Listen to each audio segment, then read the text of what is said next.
Hi అండి. ఈరోజు వడ చేద్దామనుకుంటున్నాను. దానికోసం ఓవర్ నైట్ బ్రేక్‌ఫాస్ట్ కోసం చేస్తున్నాను. అయితే ఓవర్ నైట్ మొత్తం మనం మినపప్పు ఒక కప్పున్నర రైస్ కప్ ఉంటది కదా! కప్పున్నర నానబెట్టాను. మార్నింగ్ లేసి మంచిగా వాష్ చేసుకొని, మళ్ళీ వాటిని మంచిగా మిక్సీకేసుకోవాలి. మిక్సీకి అంటే మరీ మెత్తగా అంటే లూజ్‌గా రుబ్బొద్దు. మరీ ఇట్లా గట్టిగా రుబ్బుకోవద్దు. ఇట్లా మీడియంగా రుబ్బుకొని పెట్టుకోవాలి.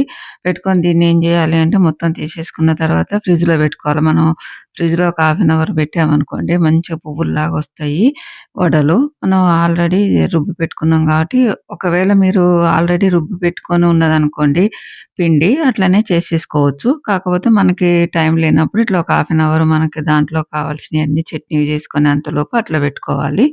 పెట్టుకొని తర్వాత మనం పల్లీ చట్నీ కోసము మంచిగా పల్లీలు స్టవ్ మీద బాండీ పెట్టేసి మంచిగా ప్యాన్ పెట్టేసి ఆ పల్లీలు వేయించుకోవాలి. మంచిగా రోస్ట్ అవ్వాలవి. ఇవి స్లో ఫ్లేమ్‌లోనే రోస్ట్ అయితేనే బావుంటాయి. లేతే మాడిపోతాయి. లేతే లోపల కుక్ అవ్వవు.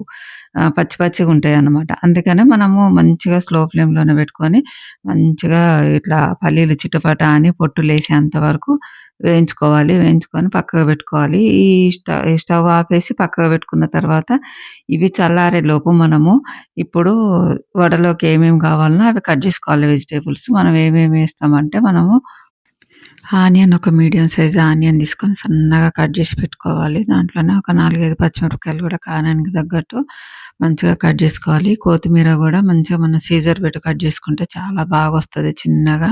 నేనెప్పుడైనా ఆకుకూరలు గానీ, కొత్తిమీర ఇవైతే ఎప్పుడైనా నేను సీజర్ పెట్టే కట్ జేస్తే చాలా చిన్నగా సాఫ్ట్‌గా మంచిగొస్తాయన్నమాట. తర్వాత అల్లం ఒక ఇంచె అల్లము చిన్న చిన్నగా ముక్కలు కట్ జేసి పెట్టుకున్నాను.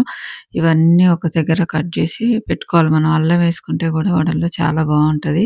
అన్నీ కట్ జేసుకున్న తర్వాత ఈలోపు మనకి పల్లీలు చల్లారిపోయినాయి. ఇప్పుడు మనం పల్లీలకి తగ్గట్టు కారంకి తగ్గట్టు పచ్చిమిర్చి ఏసుకోవాలి. పల్లీలేసుకొని, జీలకర్ర, సాల్ట్ ఏసుకొని మనం పల్లీ చట్నీ చేసి పెట్టుకోవాలి. పల్లీ చట్నీ చేసి పెట్టుకొని కొంతమంది పోపు చేసుకుంటారు, చేసుకోరు. నేనిగ డీప్ ఫ్రై గదా అని ఇగ దీనికి పోపు చేయలేదు చట్నీకైతే. అది మన ఇష్టము. ఎవరిష్టం వాళ్ళదే. కొంచెం గట్టిగా చేసుకుంటారు కొంతమంది, కొంతమంది లూజ్‌గా చేసుకుంటారు. ఎవరిష్టం వాళ్ళదే. ఇగ నేనైతే ఇలా చేసి పక్కకు పెట్టేసాను.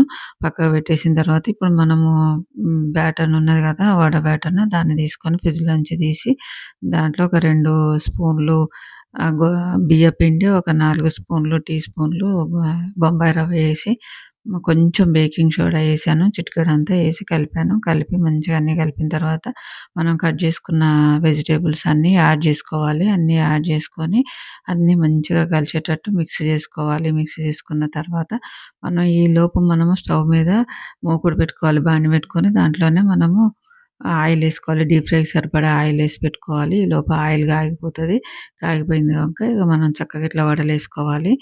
అన్నీ ఇట్లా చేత్తోటి మనం పక్కన కొంచెం వాటర్ పెట్టుకోవాలి. పెట్టుకొని చెయ్యి వాటర్‌లో తడుపుకుంటూ మనము ఈ వడలు వేయాలి. ఏసినప్పుడు కొంచెం ఏమైతదంటే కొంచెం సగం ఏసిన తర్వాత మనకి వడల పిండి వాటర్ తడుపుకుంటాం కాబట్టి కొంచెం లూజ్ అనిపిస్తది. అప్పుడు కొంచెం మనము మళ్ళా బియ్యపిండి యాడ్ చేసుకోవచ్చు. ఇట్లా చేత్తోటి కాకుండా అట్లా కరెక్ట్‌గా రావట్లేదు అది ఇది అని అనుకుంటే ఇట్లా చెయ్యి తడుపుకొని కవర్ కూడా తడిపేసి కవర్ మీద ఇట్లా రౌండ్‌గా చేసేసుకొని కవర్ మీద ఏసుకుంటే చాలా బాగొస్తాయి. ఇట్లా నేను గూడా అట్లా కొన్ని అట్లా, కొన్ని ఇట్లా చేశాను. చాలా బాగొస్తాయి.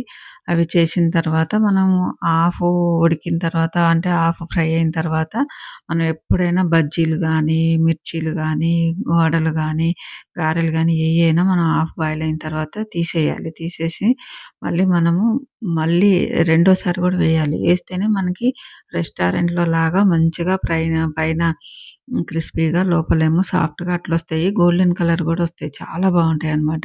నేనెప్పుడు వడ చేసినా ఇట్లనే చేస్తా. గారెలు గానీ, బజ్జీలు గానీ, వడలు గానీ ఏయి చేసినా ఇట్లనే చేస్తా అన్నమాట. మీరు గూడా అట్లనే జేసుకోండి. చూడండి ఎంత బాగొచ్చినాయో. అగో చూడండి ఎంత గోల్డెన్ కలరో చాలా బావుంటాయి.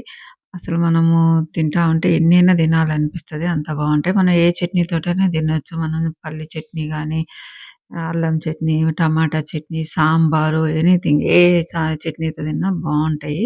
మేమైతే అల్లం చట్నీ, పల్లి చట్నీతోటి తిన్నాం. చూడండి ఎంత బాగా వచ్చినాయో వడలైతే. మీరు గూడా చేసుకొని తినేసేయండి. నా వీడియోస్ నచ్చితే సబ్స్క్రైబ్ జేసుకోండి. ఫాలో అవ్వండి. లైక్ గొట్టండి.